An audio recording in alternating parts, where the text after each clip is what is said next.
కొనరట, మనం ఇక్కడ అమ్ముకోరాదట, ఇంకొకటి అమ్ముకోవాలనేది ఎలాంటి రైతులు దిగాలు పడవలసిన అవసరం లేదు. గతం లోపల ఎంఎస్పి అంటే మినిమం ప్రైస్ ఏదైతే ఉన్నదో, కనీస మద్దతు ధర అయితే ఏదైతే ఉన్నదో, కనీస మద్దతు ధరను కొనసాగించుకుంటూనే మార్కెట్ కమిటీల ద్వారా కాకుండా అనేక విధాలుగా కూడా వ్యాపారులు ఎక్కడైనా వ్యాపారం చేసుకోవచ్చు అనేది ఈ బిల్లు యొక్క ప్రధాన ఉద్దేశం. ఈ ప్రధాన ఉద్దేశాన్ని వీళ్ళు ఏం చేస్తున్నారంటే, వీళ్ళు కమిషన్ ఏజెంట్లు, వీళ్ళు బ్రోకర్లు, ఈ ఫామ్ హౌస్ రైతులు వీళ్ళంతా కలిసి కృత్రిమ ఉద్యమాన్ని సృష్టించి రైతులకు ఏదో అన్యాయం జరుగుతుంది, రైతులను ఏదో దోసుకుంటారు, రైతులను ఏదో ముంచుతారు అని మా ప్రభుత్వం పైన ఆరోపణలు చేస్తున్నారు. అది కనీసం ఆ చట్టాన్ని చదువుకోండి, ఆ చట్టంలో ఏమున్నదో మీరు వినసొంపుగా చదువుకున్న తర్వాత ఆరోపణలు చేయండి.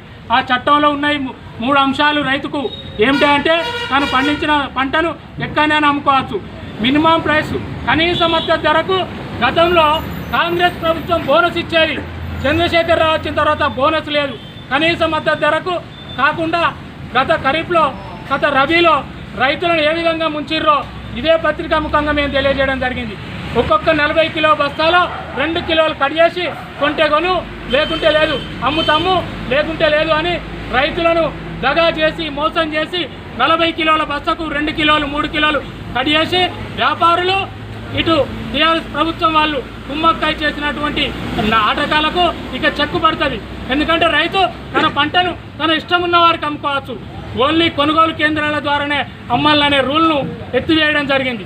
ఎత్తివేసుడితో ఈయనకు భయం ముట్టుకుంటుంది. ఈ కమిషన్లు ఇచ్చేటోళ్ళంతా ఆగిపోతారు, ఈ కమిషన్లు ఇచ్చే వ్యాపారులంతా ఆగిపోతారనే ఉద్దేశంతో కృత్రిమ ఉద్యమం సృష్టిస్తాడు. రైతులందరూ దయచేసి గమనించాలి. భారత ప్రధానమంత్రి ఏదైతే వ్యవసాయ చట్టం ప్రవేశపెట్టిండో అది సన్నకారు, చిన్నకారు, మధ్యతరగతి రైతులకు ఉపయోగమైనటువంటి బిల్లు తప్ప భూస్వాములకు వ్యతిరేకమైనటువంటి బిల్లు తప్ప ఇది మధ్య రైతులకు ఎలాంటి మోసం లేనటువంటి బిల్లు అని దీన్నంతా గమనించి ప్రజలంతా కూడా భారతదేశ వ్యాప్తంగా ఈ యొక్క బిల్లుకు మద్దతు పలకాలని ఈ సందర్భంగా విజ్ఞప్తి చేస్తున్నాం.